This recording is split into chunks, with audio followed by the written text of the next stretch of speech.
BBL is a very safe surgery. And then when you hear the word Brazilian butt lifts, it means making your butt bigger. It's now possible to have BBL done with fat harvested from cadavers.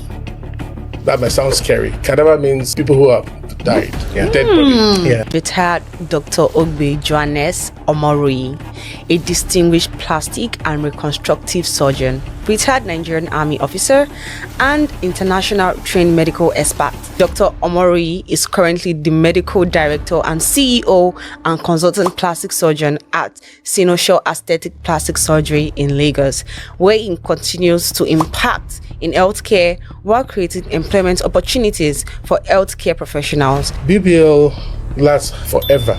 I worked on a 60-year-old woman. 60? Yeah, 60. Any area you have traumatized in the body will be swollen because you have put some cannula under the skin to put the fat. That little in and out is going to cause some swelling. Stay with the surgeon who has done this. Hello, boys and girls, ladies and gentlemen, women and men. Welcome back to I Say What I Like. It's your girl, Eniola on the beat. Thank you guys so much for all of your subscription, your love. And yes, our super fan thank you is out already. So when you get to watch any episode that you love, click that super fan, that sticker, we want to see it rolling, we want to see it rolling. Yeah, and I don't get to do this podcast alone. I have my wonderful, amazing co-host, that Milani Poppin, that guy. It's as if I'm healing you too much. I deserve the healing. Imeoluwa on the sound. How you guys doing? How are you doing? It's been a beautiful, beautiful, beautiful experience. And I hope you guys you're set for today's episode, because what we are cooking today is something that you should grab, just grab your popcorn and sit tight to your screen, and let's do this. Eniola, how have you been? Well, have been doing okay, fine. Mm-hmm. Just a bit sad with the country is going. We already spoke about that in the last episode. And we just hope that the government does something really good about the whole situation, because it feels like nowhere is safe. But I hope we all are safe. Well, in the midst of the whole basketballs going on in the country, you still need something to refresh and unwind some of the stress and all. Today in the studio, we are discussing about something spicy and interesting. Today we are talking about the Brazilian butt lift procedure, and also we are looking at the different options of the Brazilian butt lift surgery, the non-surgical and the surgical. I think everybody are more informed about the surgical one than the non-surgical. But today, we are going to discuss all about the BBL, all that unit. And we're also going to look at the relatives around the recovery, the risks, the common misconception influenced by social media about the Brazilian butt lift surgery. Thank you so much. Thank you so much. Thank you very much for honoring our invitation. Yes. Thank you. I hope it was not so difficult for you to find your way to the studio. No way. I sincerely appreciate this honor. Okay. Thank you so much. So let's get right into the spicy conversation of today. Like I mentioned earlier in the introduction, that we're going to be looking at the different types of BBL, the surgical and non-surgical BBL. Can you give us an in-depth information of what the surgical and non-surgical BBL is? Because majority of the time we get to hear a lot of people talk about just surgical BBL, like, oh, she went under the knife, but nobody really talks about the non-surgical BBL. Okay. All right. So I want to first of all thank you and your team for this honor. I mean, it's a lovely place you have here, I must say. Thank you. You see, what you're doing, you are helping to throw a whole lot of light on the topic, because it's a topic that is filled with a lot of skepticism, misinformation, and so many things. So I must appreciate you for this effort. Beyond the fact that you are into social media space, you want to grow your page, you want to grow your fan base, you want to do everything. But you're doing a whole lot in helping people. Because this is something that is not going to go away. In fact, it's just coming into the country. We're a country of over 220 million people. And then people hear of BBL. They wonder, what is this? You know, it's just about making your butt bigger, or your yash, like Nigeria would say, bigger. Yeah, so BBL, as you already know, is Brazilian butt lift, right? Even though some of us have a reservation about that name, Brazilian butt lift. So for me, when I just became a doctor, a plastic surgeon, I said, why Brazilian? I mean, we Africans, we are the ones who own butts. I mean, you know, so why is that African butt lift? So, and then when you hear the word Brazilian butt lift, it means making your butt bigger, right? And in the standard BBL, you make your butt bigger by the fat harvested from your own body, which is called autologous fat, right? You cannot use the fat from another person's body. However, it's now possible to have BBL done with fat harvested from cadavers. That might sound scary. Cadaver means people who have died, dead body. Yeah, it's a new development now, a new technology. But it's I'll go to that very soon, since you've asked me about the non-surgical. Now, the surgical one is what everybody knows. You have to do a liposuction first. You cannot get the fat without having to harvest it. The process of harvesting it is what we call liposuction, which means sucking out fat, lipid from fat. And then suction using a device that has like a vacuum suction in the house. The same technology, right? So just that this one is a medical grade instrument which you pass under the skin after wetting the fat by pumping in some fluid which can make the fat soft and bloodless as much as possible.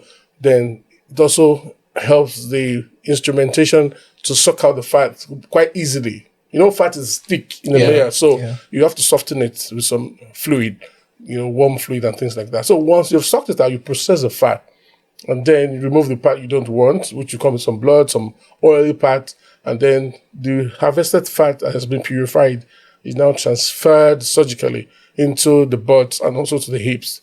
You know, for us at Synergy Aesthetic Plastic Surgery, we call it HABA, hip and butt augmentation. Because when you hear of BBL, it tends to make you think it's just the butt that is being augmented. Having your butt augmented will mean you have good projection. But it's more than that. Having a silhouette that is like an hourglass, your hips have to come into the picture. So we like to emphasize that part. That's why we trademark the name hip and butt augmentation. Okay. Yeah. So now, that's the surgical part. Now, the non-surgical part, as you asked. Some people are scared of going under the knife, right? So they want to have the results, but without the surgery. That is the reason why the non-surgical BBL is getting popular. By the way, for us plastic surgeons, we don't like to reckon with non-surgical BBL. Like, it's a shortcut. So it's mainly practiced by estheticians. So those are ladies or guys who are into beauty industry. You know, this industry is large. There's a lot of sectors. So there's a whole room for everybody to play, right? So long as you play within the scope of your training and the scope of your expertise. So for non-surgical BBL, what are the things used? I'll start by something people have seen on the internet, which you call like vacuum suctioning. Like using a cup that has suction pressure. They stick it to the body on the butt and is able to suck in the skin and the subcutaneous tissue into the cup. So by so doing, it creates a gradient of pull on the tissues, and any tissues of the human body that you distract would to stimulate some growth. Okay. So that tissues will not be relaxed. The body doesn't like tension. If there's tension in the body grows to release the tension. So that also is why the skin will grow there. The subcutaneous fat under the skin will also grow. So by so doing, the area gets bigger. Does it work? Oh, yes, it works. But it works in a restricted area within the circumference of the area covered by the suction machine. So you can see you're going to have pockets of growth, and that's not exactly what you want, right? So it can only work in an area people use for the breast too, right? So it goes into the breast and just creates, like a tuberous breast like that. And the body works more than that. You need a 3-dimensional augmentation of the body. So that is the limitation of that one. And then again, you require multiple sessions of that procedure. That's one. Apart from the cup suctioning, you now hear of use of different fillers. There are a whole range of these fillers. I will start by mentioning the popular one, hyaluronic acid. Some people use dermal fillers. Some people use silicone oil. These are different oil. I mean, like real oil. Okay. You know, the consistency of oil is in a syringe, and then they inject under the skin, and they begin to make the skin rise up, and it begins to get bigger. So as it gets bigger, some days are happy. Now, some of these things are biodegradable. I mean, they can be broken down by your body.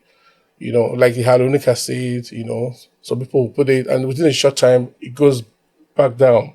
Some people have used other type of fillers. By the way, silicone is not, but your body cannot break down silicone. Okay. So when you inject it, it remains there. It remains there. It's an external object. It's an external material for your body, which your body cannot break down. So it's something we highly discourage. Don't forget, it's a mass. It occupies space. It has weight. It occupies space. So when you put it there, it's not going to leave.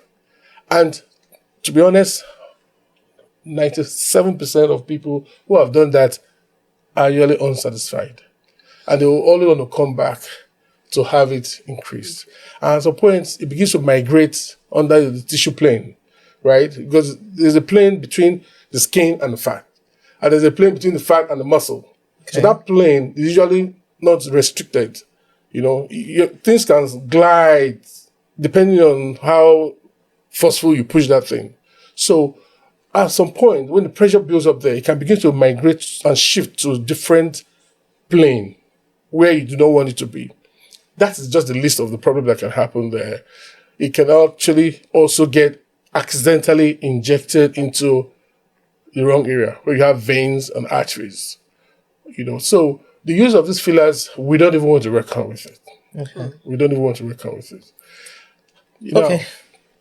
I will now talk about the cadaveric fat. I want to get there. Yes. The brand name for that is AlloClae. AlloClae. So that's the brand of that. Now, this is fat harvested from the dead person and has undergone some treatment that has removed the fat cells. When we talk about fat, please understand that it is not an inanimate object. It's a living thing. Okay. It's a tissue. So fats, even despite the person is dead, is still alive? Yes, it depends on the time of the. Some people. I mean, I was going to ask them, what is the time duration? Time frame, right? Yes. Some people can actually have it harvested as part of what they have donated to for research and treatment. People, have some things designed and they can donate some part of their organs to the medical community. Yeah. Okay. The heart, the kidneys, the liver. Different part of the body. So, for fat, I think probably fat would be easiest to sign away, for people. But then, once it's harvested, it can still create a lot of immunogenic response. So, these living cells have to be removed by using some chemical processes that will remove the living cells. Once the cells are gone, the cells that will react with the cells of your body and say, this foreign body, who are these people? Let's get rid of them, that kind of thing. But once the cell is out, now you are now left with the lipid that normally lives inside the cell. Let me say this. Fat cells do one major thing. They are cells that help the body to receive your excess calories. If you have taken more than you need for the day, your body will store the remaining one as fat. So it is these fat cells that keep these lobules of fat. Now, imagine a fat cell is like a ball, and it is a cell. The nucleus is somewhere. So when the cell dies, the fat is still available for use. I want you to just understand that yellowish mass, that's the fat. So that is what is used. So when AlloClae is injected into some areas, it works, right? It works. It gives a volume. It gives a feel. It's fat. The only thing is that it doesn't have cells. So your body will not see it as foreign body and will not attack it. Okay. However, it doesn't last for too long, right? Yes, because it has to integrate with the surrounding tissues for its own survival.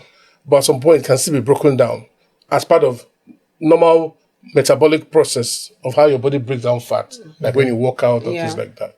So, I mean, that aspect of cadaverous, is it applicable? Is it active in Nigeria? Oh, no, not yet. Okay. So another question I want to follow up with that. You said it is, we know that when people want to bring external, bodies into a different body, they go through a process of screening. Does this process also require that screening that you want to check if it is compatible with the body that you are bringing it into? Exactly. No.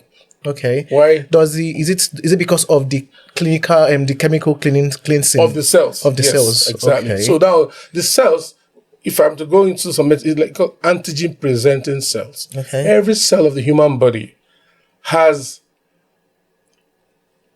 a gate. That gate is always manned by white blood cells. Like before you come in, so who are you? What do you want? Okay. So there's that like a badge. Antigen presenting cells. Every cell of human body has it. So yours is different from mine. Right? Yeah. So when any tissue is taken from one individual to another individual, your body will see that badge as this badge is not our badge. Who are you? Where are you coming from? Like this ID card. It cannot give you access into the. So if you're not coming, your body, the body of the host will definitely release or begin to produce antibodies. Okay. That will destroy that cells. Before the antibodies are even produced, they are what we call natural killer cells. They are part of white blood cells. White blood cell, when you hear white blood cells, is a whole lot. It's an umbrella word for any cell in the blood that can help the body defend itself against intruding living cells, especially bacteria, viruses, other organisms. And also tissues. That's why you have blood reactions sometimes. Blood group, you have to do a cross-matching. Yeah. Right? So that it matches.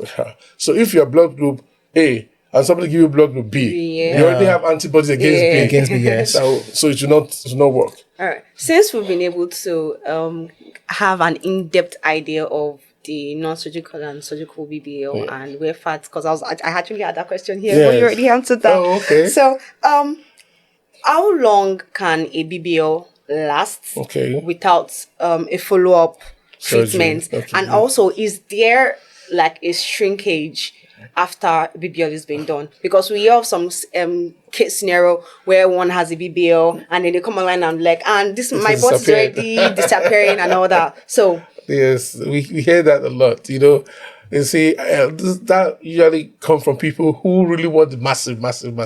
Sometimes ask yourself, how massive do you want it to be? Be coming down, Okay. So first of all, when you have harvested fat and processed it and then transferred it, not all the fat cells harvested is viable. Number one, the process of harvesting it is a bit traumatic because you're using a cannula. So the cannula is going under your skin, in and out. I told you the fat cells is a bit compact. Yeah. So when you soften it, it makes it easier. So the trauma is less when it's softened, but that doesn't mean the trauma is totally out. So there's first a mechanical injury to some of the fat cells. That's one. Then another thing, if your cannula type you're using is a type that produces heat, some produces heat to melt the fat a bit, to make it easier to be sucked out. Again, the heat can also destroy some fat cells, right? So when you've gotten all that, so you already left it less than 100% of the fat you harvested. So when you've transferred that, now let's say you transferred fat into a particular part of the body. A number of things will determine how well the fats survive, right? First, if you're someone who has been smoking, right? In fact, let me just say generally, anything that will reduce the blood supply to the harvested fat will make the fat not to survive well.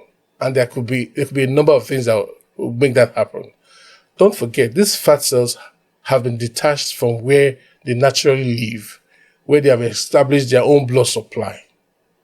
If you now take them to a new environment, we call it grafting. So in that graft, they now depend on the mercy They are at the mercy of the surrounding environment to get their oxygen, to get their amino acid, to get their nutrient, and to also release the carbon dioxide that the fat cells are producing themselves because they are metabolized. I mean, they're living cells. Every living cell will generate carbon dioxide. So if this metabolic waste is not taken out early enough, or oxygen is not coming, especially oxygen, because everybody lives on oxygen, the cells will die. So what are the things that will make oxygen be deprived? Number one is the tightness of the place. That's the pressure. The tighter an environment is, the harder it is for oxygen to diffuse from the surrounding area into the core of the fat. It's a lobule. It's a lump. That fat, the core, like the center of the lump, is where you have the least oxygen availability.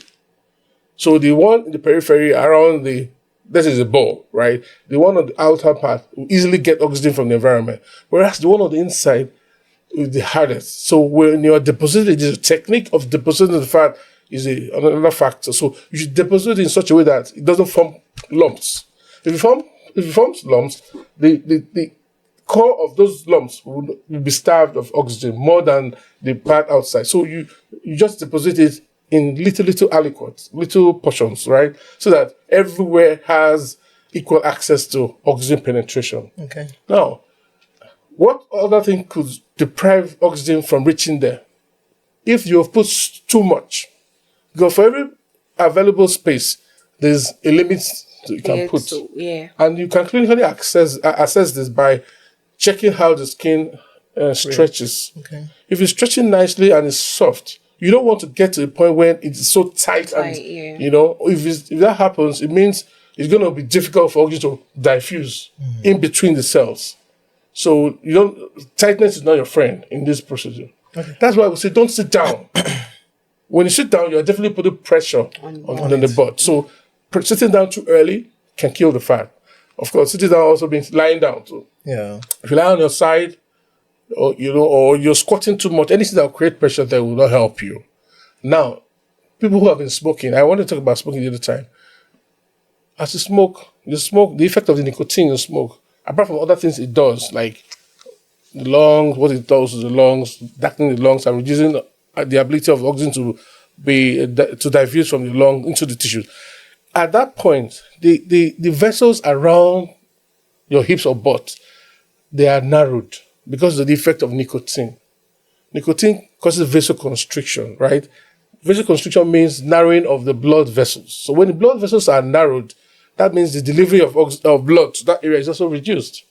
And then for someone who has a problem with oxygenation, it means oxygen supply to that area is also reduced.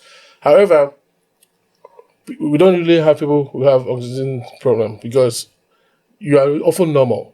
The good thing is that most of the people that come for this are not healthy people. They're not people with chronic lung diseases, some with lung cancer, some with asthma, active asthma. No, usually they're healthy people. So that's usually the problem. The problem is usually that of the oxygen you already have getting there by a number of reasons. Okay. Right. So during the liposuction, can other tissues not get affected? Yes, there's a real risk, right? There's a real risk because, in liposuction, we are working on the fatty layer. Now, the structure of the skin of the body is such that you have the skin, you have the fat, you have the muscle, right? In most part of the body, the skin, the fat, and the muscle. When you are doing your liposuction, you are under the skin, right under the skin. And you're doing your lipo. Of course, there's a risk of first, even injuring the muscle under. We often rub on the muscle when you're walking, right? So after the surgery, you have a lot of muscle spasm. Yeah. You tell the area is so stiff. That's muscle spasm for you.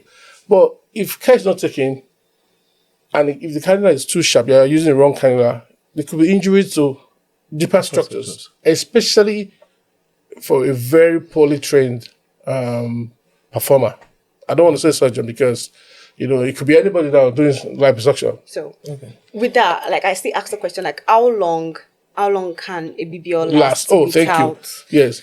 The follow-up. Thank you for reminding me of that. You see, BBL lasts forever. Yeah, the reason is that the only thing is Your shape will change with your change in your metabolism. When I say metabolism, I mean your weight gain or weight loss. Now, if you have harvested the fat, you could lose naturally about anywhere between 20 to 50%. Anywhere between that range, right?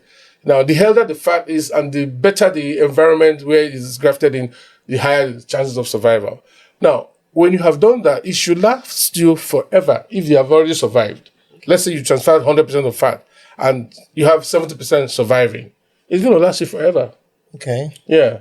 Now, you may not have the same shape. The same weight throughout your lifetime. Why? Because your body is undergoing some hormonal changes or metabolic changes, like you begin to work out. If you begin to work out and you begin to burn fat, the fat there is also available for burning.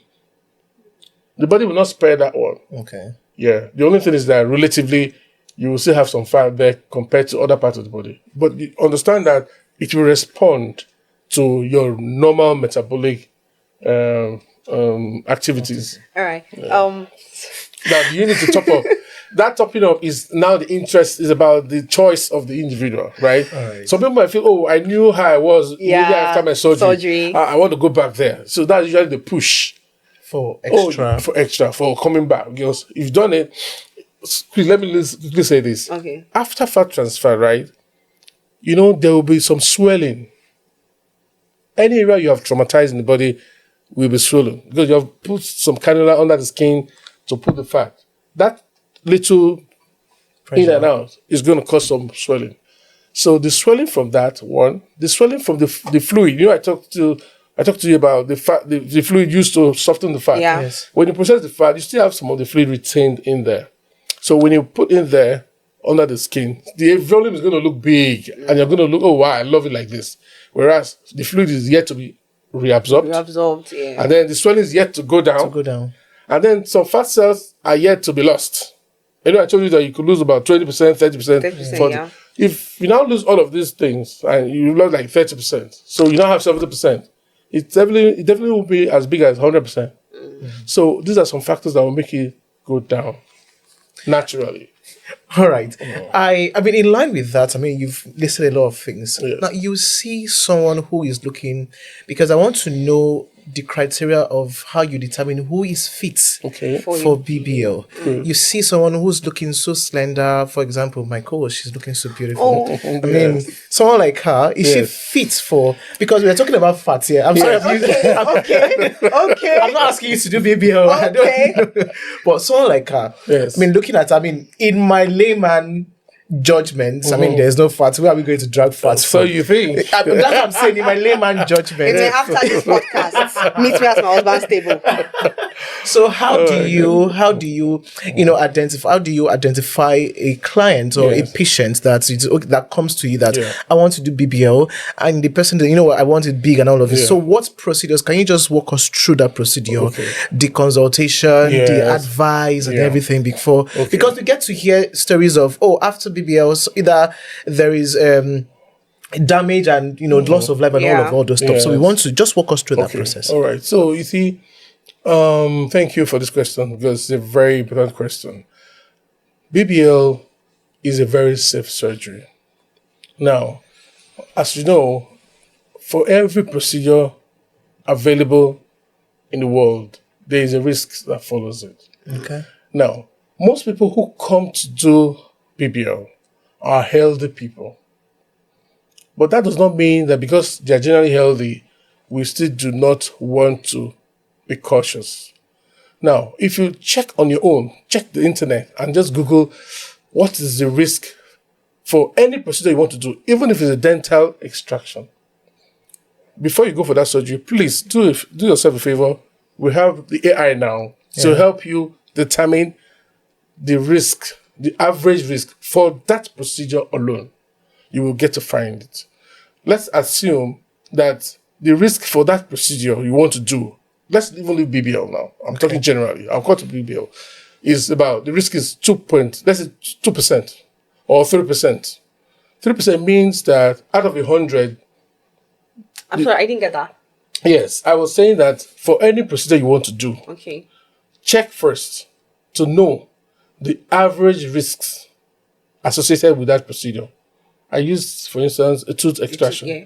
You could just check and say, what is the risk factor? What's the risk, the complication rate for Tooth extraction. tooth extraction? When you check the complication rate, when you check, and let's say you find 3%, what that 3% means is that on average, out of every 100, 3 people could come down with a complication. Okay. For instance, that's how you check the maths. So that means out of 1,000 people, you could have as many as 30 people coming down with a complication. It could be higher, it could be lower, depending on the procedure. Now, the major thing is, how do you reduce that small percentage? Because the percentage might look small, but no matter how small that risk is, it is an individual. It's not just figures. Yeah. And the person must always ask, why me? Why is it me? Yeah. So we always look at the possibility of catching those people that could possibly be involved in the risks or in the complications. So now, when somebody wants to do any procedure, of course, by all means, you have to do a consultation, right? And doing a consultation is encouraged to be done early. Okay. Don't do it close to when you think you need the procedure. The reason is because you need a lot of information that will help you prepare for that procedure. In some part of the world like ours, people will think, oh, when I have money, I'll come. If you know, okay, you're already working towards it, I want to do it in 6 months' time, right? I think that's a good time to do consultation. Okay. The reason is because you might be financially ready now. Your body is not ready. Okay. Now, you have to help the surgical team take you to where you want to go. When you do an early consultation, they tell you a whole lot of things you need to know. Most people have habits, right? Some people drink, even if it's socially. Yeah. Some people smoke, even if it's socially. And they tell you, I don't smoke, I only take shisha. Oh, what is shisha? Is it water? It's smoke. Sometimes you give them a form to fill. Do you smoke? They say no. They'll take no. But on deeper consultation, I only take shisha once. That is smoking. So such things should be stopped. Some people, in fairness to them, they do not smoke, right? But they hang out with friends who do. Or secondary smokers. Secondary smoking or secondhand smoking. When you go for a birthday party and you're in a hall, not by the pool side, right? In a hall for the whole night, where people were, of course, smoking. Trust me, you have Inhaled. And smoked more than 2 packets that night, just that night.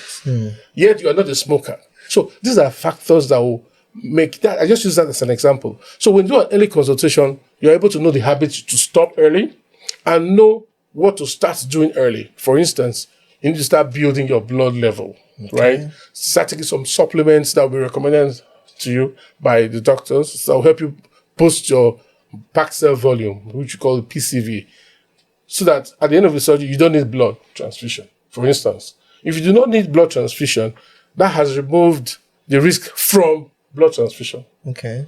You understand? The fact that the blood has been grouped and cross-matched doesn't mean that the risk is 100% removed. No. So if you can build your blood level to the level that you do not need blood transfusion after the surgery, that's also reducing risk. So these are some of the things.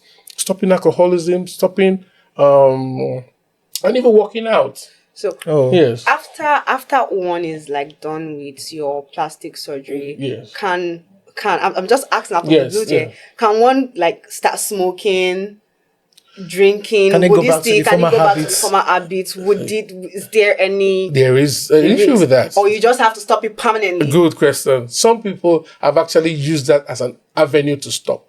Okay. Even those who smoke, they know it's not good for them, right? Those who drink a lot, they know it's not good for them. Some have, by that means, stopped. But that's not what I'm talking about. Now, to answer your question, people who do smoke and drink should not start anything earlier than 3 to 6 weeks. For alcohol, I would say 3 weeks. For smoking, wait until you are a minimum of 6 weeks to start. The reason is because the fact that the fat has been grafted to you does not mean that they have all survived. They are still struggling to survive. They have not fully survived. Okay. So what do you do, or have you ever met someone who has ever come to you for an unrealistic size of BBL? Oh, every time we do. So now when we see people with that, right? There's an assessment we do. We do an assessment first of all, and we like to take them through the assessment first. As part of the evaluation, their mental state. Yeah. Their mental. There's a form we give them to fill. Ours is there are different forms, but we like the one we call appearance anxiety index. So that appearance, it tells you how much they look at the body, whether they have body dysmorphic syndrome. You know, some people could actually have very good body, nice body, and then they're telling you something that you cannot even appreciate. Okay. I want to, my body's not good. So let's see. My body doesn't look bad. If anything, okay, you might just do here, but they give you an impression, and usually it's from pressure from outside, in their peer group. If you check, there will be someone in their cycle that is creating that pressure on them, knowingly or unknowingly. Unknowingly, yeah. Okay. Yeah. So, I mean, in line to what you just said, so when you consult these people and ask them, probably doing that in the interview process, Correct. On a scale of, on a percentage of 1 to 100, how many of these patients get involved into BBL because of self-esteem, or just for beauty's sake? Because I know it is beautification. How many people want to do BBL just for beauty, and how many people are doing it just to, overcome a particular peer pressure? Okay, good. You see, we cannot convincingly determine that percentage. I must be honest with you. But what we get to find is that they want it for themselves, right? Even if it's from peer pressure, the peer pressure could have made them to now desire it. They will now tell you they now need it for their mental health, for their health. Okay. All right. So how much does a BBL typically cost in Nigeria? How much does it cost? Average cost. Yeah. It all depends on where you're at, right? So it varies, and let me start by saying that no matter how cost effective the price is, it will still be too expensive for certain people, right? So that is why people will always choose where they think they can afford, But for those who know that safety is a paramount thing, they know that it's not all about the price.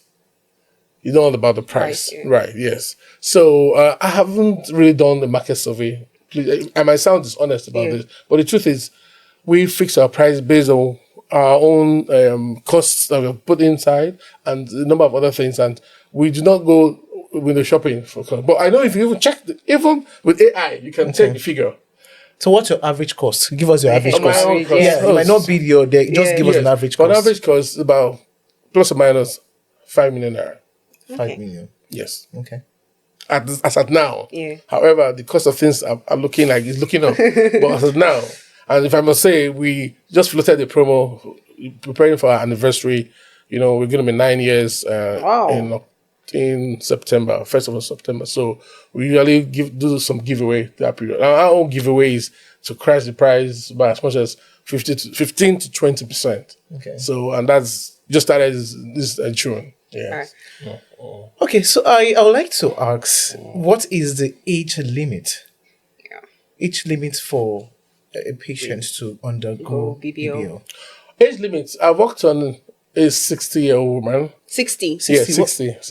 What does it say? I mean, we listen, we don't judge. We listen, we don't judge. What does a 60-year-old woman in a BBL? We listen, we don't judge here. So please, can you tell us why she wanted to do good question. BBL? So you see, you cannot, here, sometimes we tend to underestimate people's pain. That's why people judge. And guess what? Many people who have judged, they have secretly sneaked to us. I've just judged now. That's why I say we listen, we don't judge. Let me go back to the question you asked. Yes, please. Yeah. When people come, one of the things we assess is their body mass index, right? Okay. When you check their body mass index, the weight as it relates to their height, you're able to tell whether they're within normal BMI. And for every human being, you can also estimate their body fat measurement. There's something called body fat measurement. There are some apps that can do that for you. By the way, at the risk of doing an advert, we have launched an app which is called the Wellfast app, Wellness and Fitness app, which can help you determine that. Apart from the fact that it's also available online to how to check your BMI. So we are able to get fat from people who think they are slim. Okay. So from where? Though? Oh, From where? From the tummy.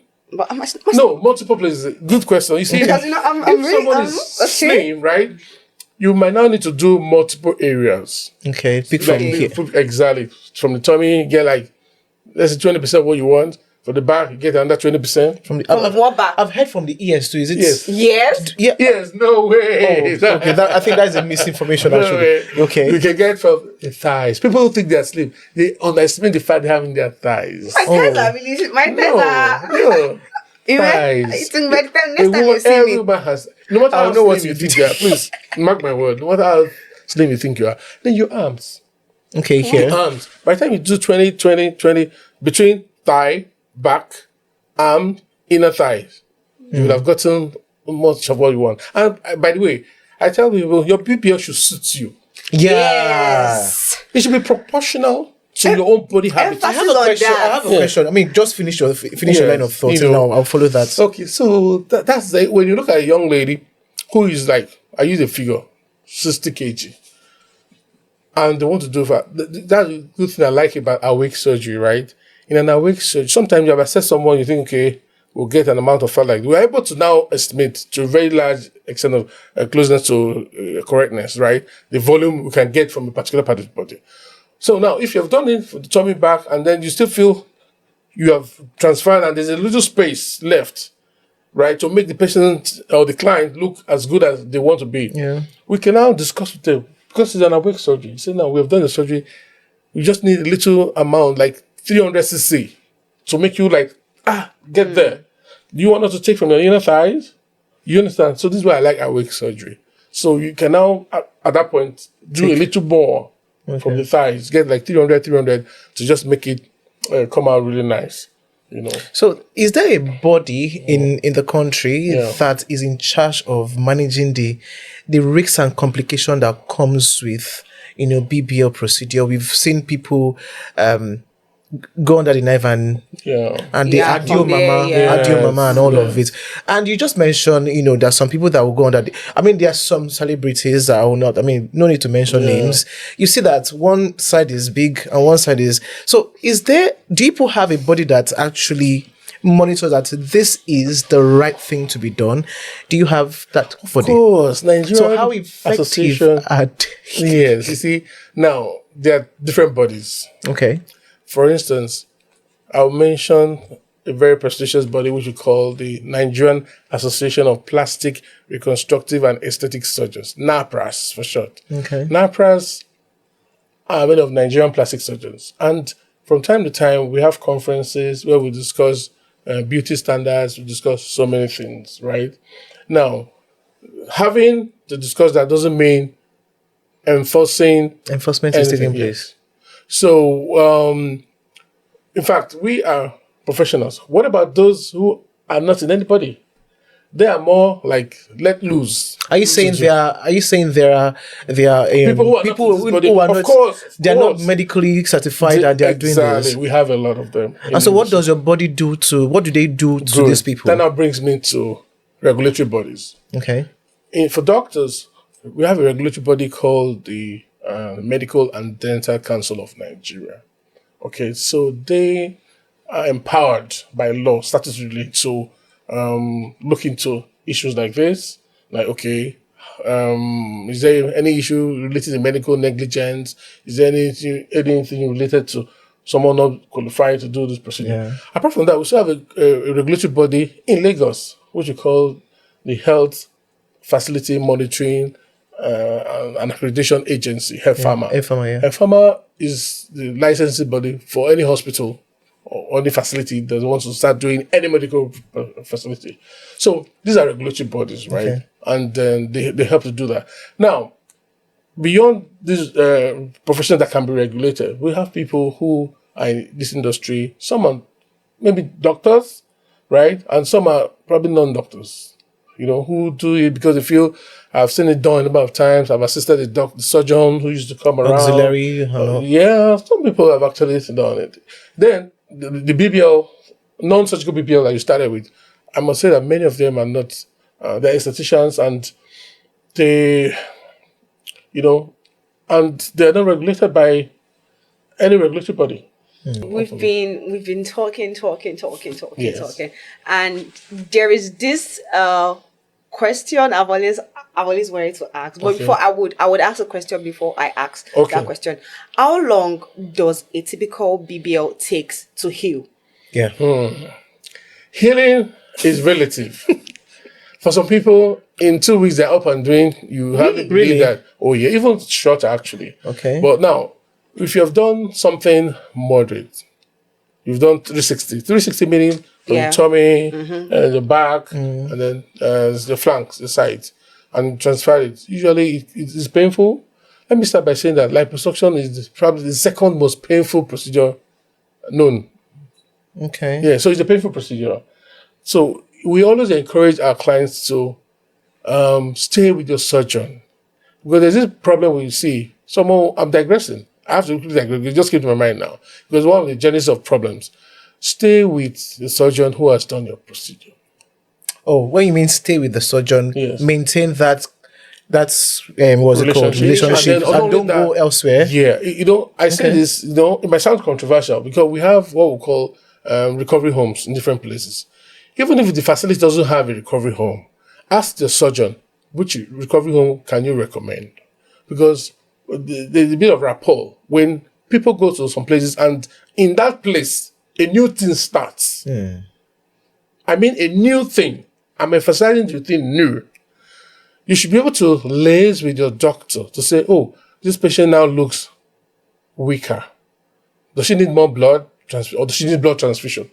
You could have been discharged and then you were looking fine, healthy. Yeah. You check your blood level before you go and it's within normal. And that period you are still draining, right?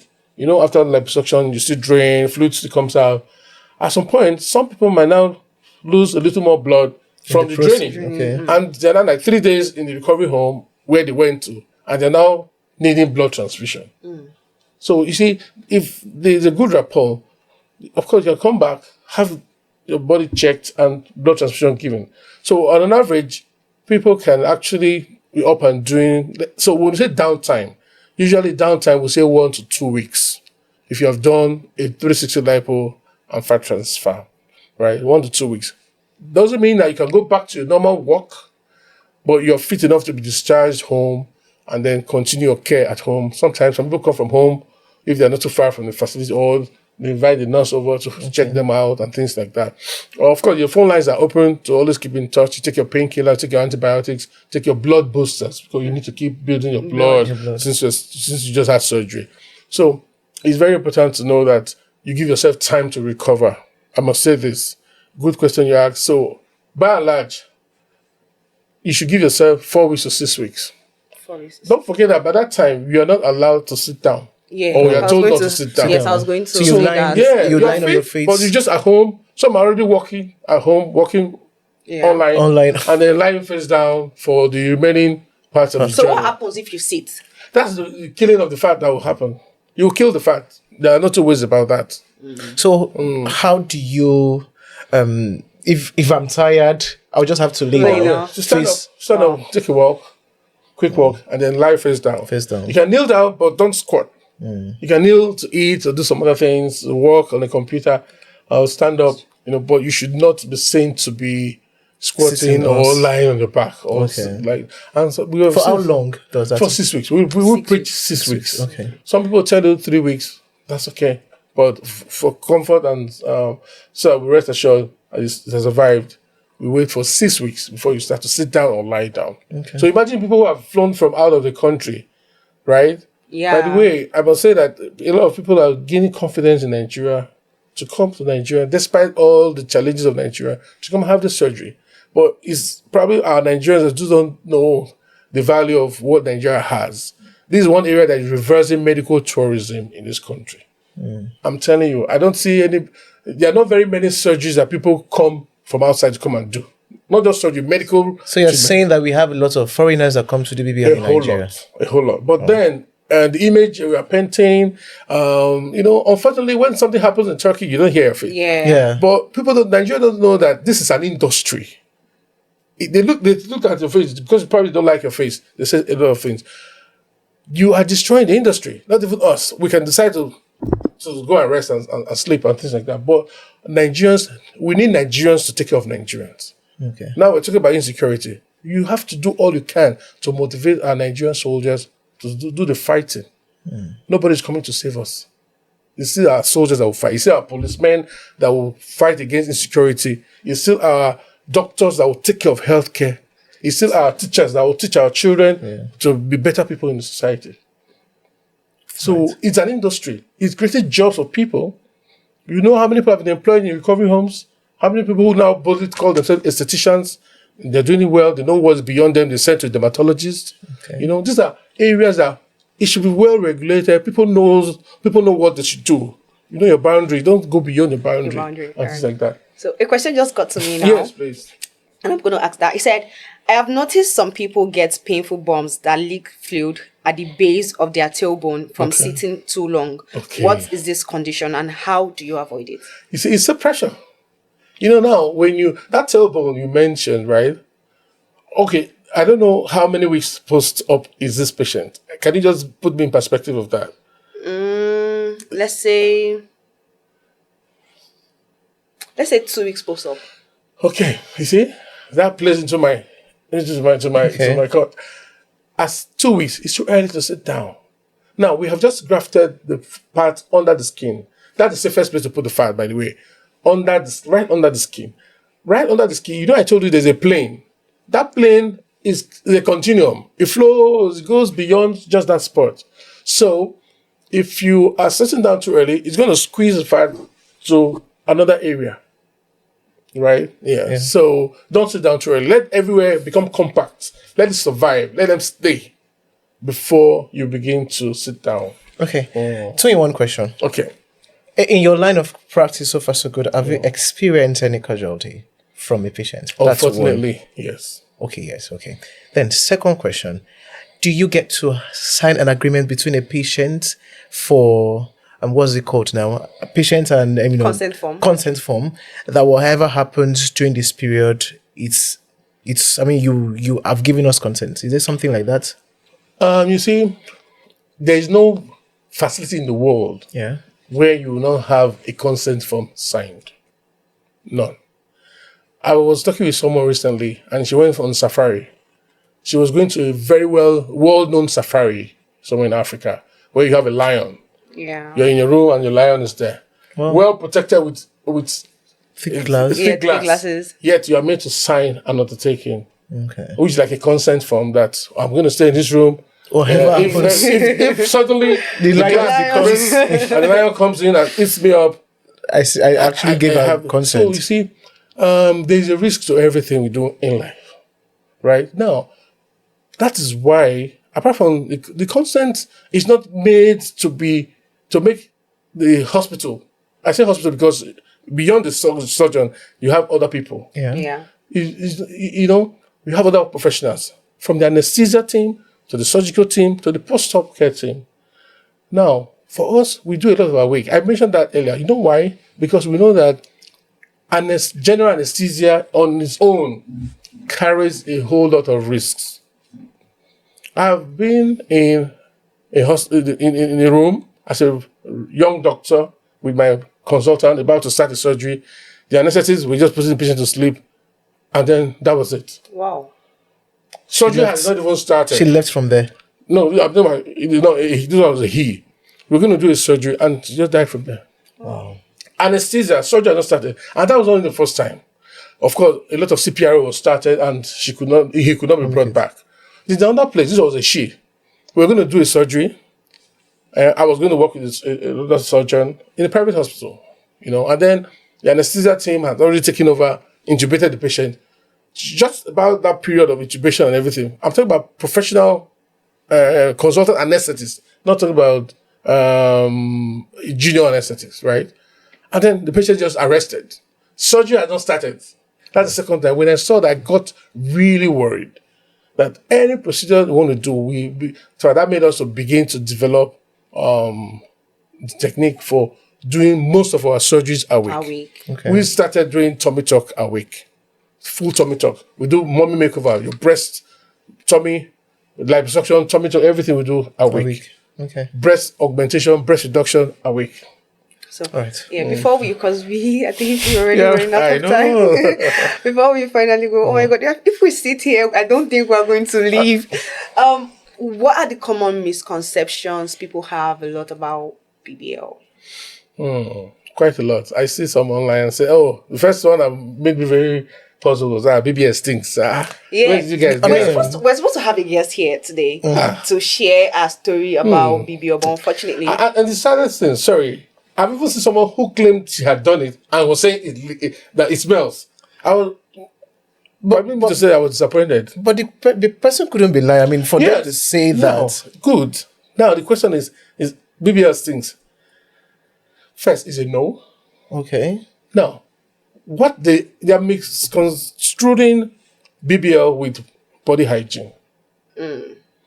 Personal hygiene. Now, I think what they mainly talk about for themselves is that, okay, let me start from immediate post-op. You know you're draining. When you're draining, I need to say this. How many of you have, you know the smell of blood? When you're doing your toothpick and you injure your gum and you begin to bleed, you can taste, oh, I think I'm bleeding in my mouth. Blood has its own smell. It has its own taste. Now, the blood that is coming out during massage, right, after liposuction, and it stains your gauze or stains your garment, if I had to wear, overnight, it could actually have a smell. Yeah. That's the normal smell of blood. And when you do that, you clean them up. And then don't forget, this faja we wear is a bit airtight. It's elastic, it's made of elastic material. So it's not exactly breathable like your regular cotton or light polyester shirt. So when you have one that, it can give you an odor of blood, mainly blood. Different from your own body. Different from your own body. Yeah, it has its own. Then if the person has his own body odor, that makes it complicated. But I'm not even talking about that now. Now, after that period of bleeding, when the bleeding has stopped, no draining, there usually will be nothing to... Of course, they tell you don't shower because you are based on sutures, right? They say don't let the place get soaked. So, personal hygiene-wise, of course, that's why the nurses will clean them up with soapy water. We call it bed bath. They clean them up. They cannot exactly take the full shower. Yeah. But when you have healed and you are not taking your full shower, there should be nothing that will make your BBL smell. Okay, from the liquid... Sorry, before I let you say something. So people have actually made it so big that they're unable to clean up properly. Oh. Right? The cleft, the gluteal cleft. You know the butt, the left and right butt cheeks, right? There's a normal gap there. Oh, yeah. If you are now so big and the cleft is now so tight. Too tight. And you go to use the loo or use the toilet and you are not able to clean up very well, you could have a smell. Okay. Yes. I think that answered my question. Okay. So, the question I was supposed to ask. Yeah. Okay, now I think that is... Yeah, so before we finally go, what does the scar from a BBL typically looks like after it heals? Yeah. Well, yeah, again, good question. That depends on how well your body heals. For most people, let me quickly say that I've heard of keloid. Keloid is an abnormal scar formation, and it's very high amongst Africans. So Africans actually have the highest rate of keloid formation. Okay. So on an average, about up to 15%. In some countries, it could be higher, up to 25%. So if somebody is not a keloid former, your scar should heal well.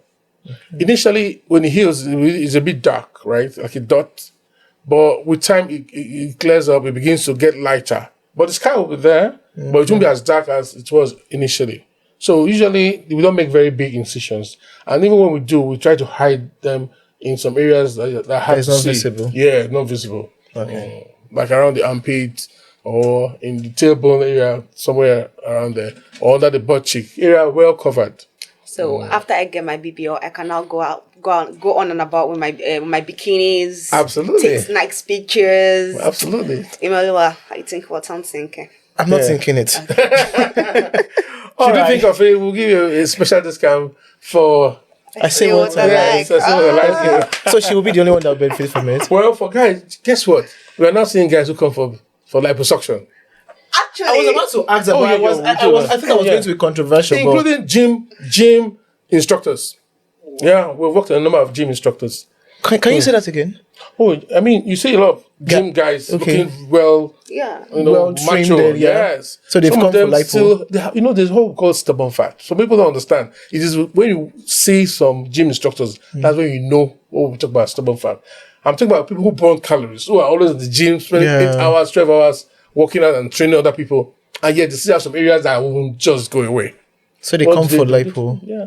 So I can apply for lipo. Why not? People do, and then you see the muscles popping up. In fact, guys come out the best because Wow. they have the muscles already. And you're like, what do you Just think? some areas. And Well, you said this kind of This kind of hours, right?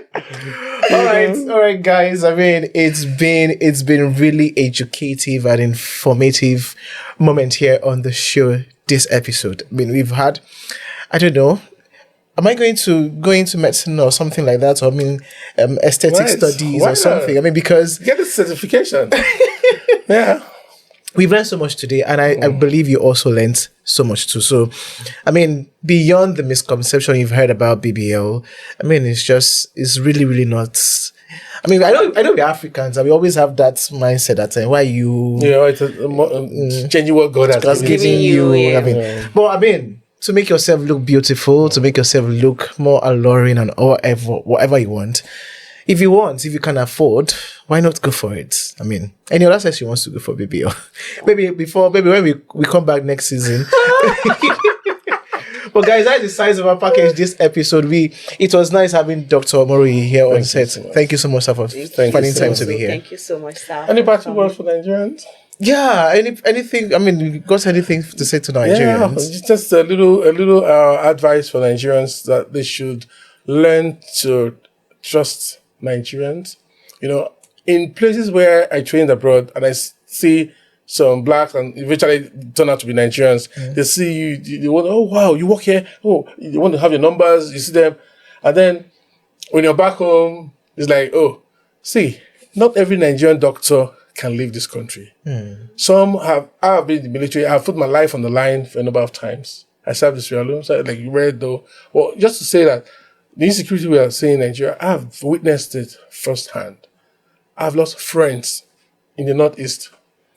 I could have just seen someone now say, okay, see you later. And then the cops, they brought to the hospital where I was. Someone I just said farewell to. It could be that close. We have lost doctors. I mean doctors. Someone say, oh, doctors don't go to the war front. What is war front? Everywhere is war front now. Because if you don't go, it could meet you where you are. It could meet you on the road and things like that. So is that bad?